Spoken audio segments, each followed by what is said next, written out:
ایک مومن تو درود کے ساتھ جڑا ہوا ہے، وہ تو درود کے بغیر دن گزار ہی نہیں سکتا، الگ سے نہ بھی پڑھے تو اس کو نماز کے اندر درود پڑھنا ہی ہوتا ہے۔ درود ابراہیمی تو نماز کا حصہ بنا دیا گیا اور اس کو کثرت کے ساتھ درود پڑھنے کی ترغیب دی گئی۔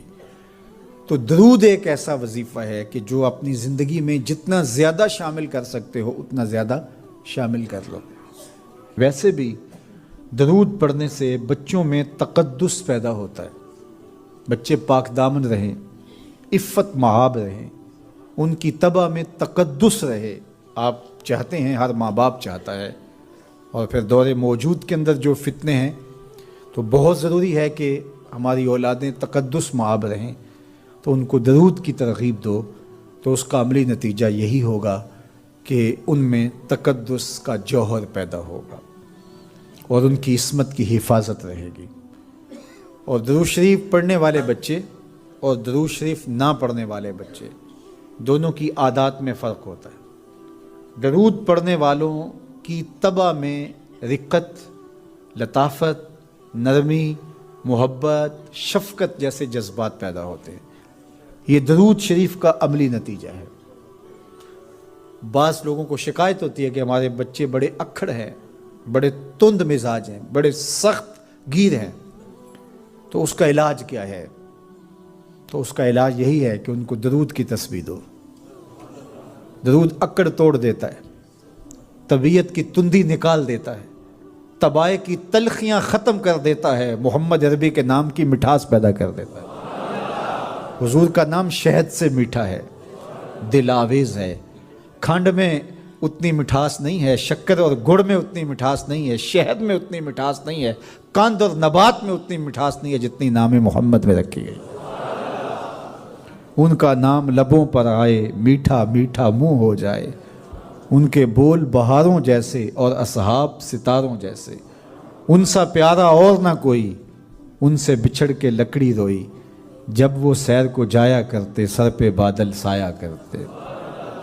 میرے شہر کے ایک پنجابی شاعر ہیں، انہوں نے تو قلم ہی توڑ دیا نا، تینوں سینے دی میں ٹھنڈ آکھاں، اگر آپ کا ذوق ہو تو،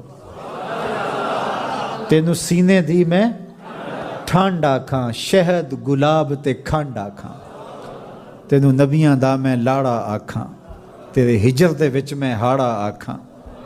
تو ان کا نام ہی میٹھا ہے، دل آویز ہے۔ تو درود غصہ ختم کرتا ہے، طبیعت کی تلخی اور تندی مٹا دیتا ہے، اکھڑ پن ختم کرتا ہے۔ تو آپ اگر چاہیں کہ اولاد اکھڑ ہے تو ان کو کسی طرح درود پہ لے آئیں، درود کی تسبیح ان کے ہاتھ میں دے دیں، تو ان کی طبع میں نفاست بھی آئے گی، ان کی طبع میں لطافت بھی آئے گی، ان کی طبع میں رقت بھی آئے گی، ان کی طبع میں محبت بھی آئے گی، ان کی طبع کے اندر جو ہے وہ لیاقت بھی پیدا ہوگی۔ درود پڑھنے والا بچہ ذہنی استعداد میں درود نہ پڑھنے والے بچے سے بہتر ہوتا ہے۔ یہ بھی آپ تجربہ کر کے دیکھ لیں، دو بچے برابر ذہنی استعداد رکھتے ہوں اور ان میں سے ایک بچہ درود پڑھتا ہو اور ایک درود نہ پڑھتا ہو، تو درود پڑھنے والا بچہ آگے ہوگا۔ یہ درود کی برکتیں ہیں، یہ درود کی رحمتیں ہیں۔ تو درود کثرت سے پڑھنا اپنی اولاد کو سکھائیں گے۔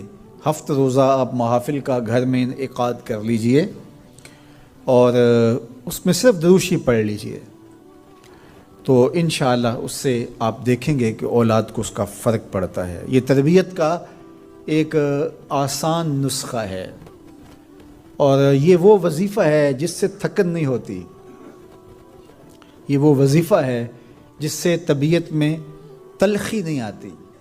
کہتے ہیں وظیفہ میں نے پڑھا ہے تو وظیفہ پڑھتے پڑھتے میری طبیعت میں یہ ہو گیا ہے، وہ بعض کہتے ہیں وظیفہ الٹ پڑ گیا ہے۔ بڑے وظیفے الٹ پڑھ سکتے ہیں لیکن درود الٹ نہیں پڑھتا، درود ہے ہی سیدھا، یہ الٹوں کو بھی سیدھا کر دیتا ہے۔ تو درود پڑھیں اور یہ منہ بھی میٹھا رکھے گا، یہ دل بھی ٹھنڈا رکھے گا، یہ دنیا بھی ٹھنڈی رکھے گا اور آخرت بھی ٹھنڈی کر دے گا۔ درود چراغ بھی ہے، درود کستوری بھی ہے، خوشبو بھی ہے، مہک بھی ہے، شہد بھی ہے، گلاب بھی ہے، کھنڈ بھی ہے۔ اور سینے کی ٹھنڈ بھی ہے۔ تو درود اپنی طبع کے اندر اچھی طرح سے راسخ کر لیں اور اپنی اولادوں کی طبع میں اس کو راسخ کریں۔ اس سے آپ عملاً دیکھیں گے، میں سالوں کی بات نہیں کرتا، اشروں مہینوں کے اندر آپ فرق پڑتا دیکھیں گے۔ میرے اور آپ کے آقا و مولا نے ارشاد فرمایا، قیامت کے دن میرے سب سے قریب وہ ہوگا جو کثرت سے میرے اوپر درود پڑھنے والا ہوگا۔ تو یہ حضور کی قربت کا ضامن ہے درود۔ تو اس لیے اپنی اولاد کو حضور علیہ السلام پر درود پڑھنے کی ترغیب دو۔ بچپن میں ہی اپنے گھر کے اندر مجالس درود قائم کرو، روزانہ کی بنیاد پہ ہو تو بہت اچھا، نہیں تو ہر 8 دن کے بعد ایک دن ضرور متعین کر لیا جائے۔ جمعۃ المبارک کے دن کثرت کے ساتھ درود پڑھنے کی ترغیب دی گئی ہے، اور فرمایا اس دن فرشتے حاضر ہوتے ہیں۔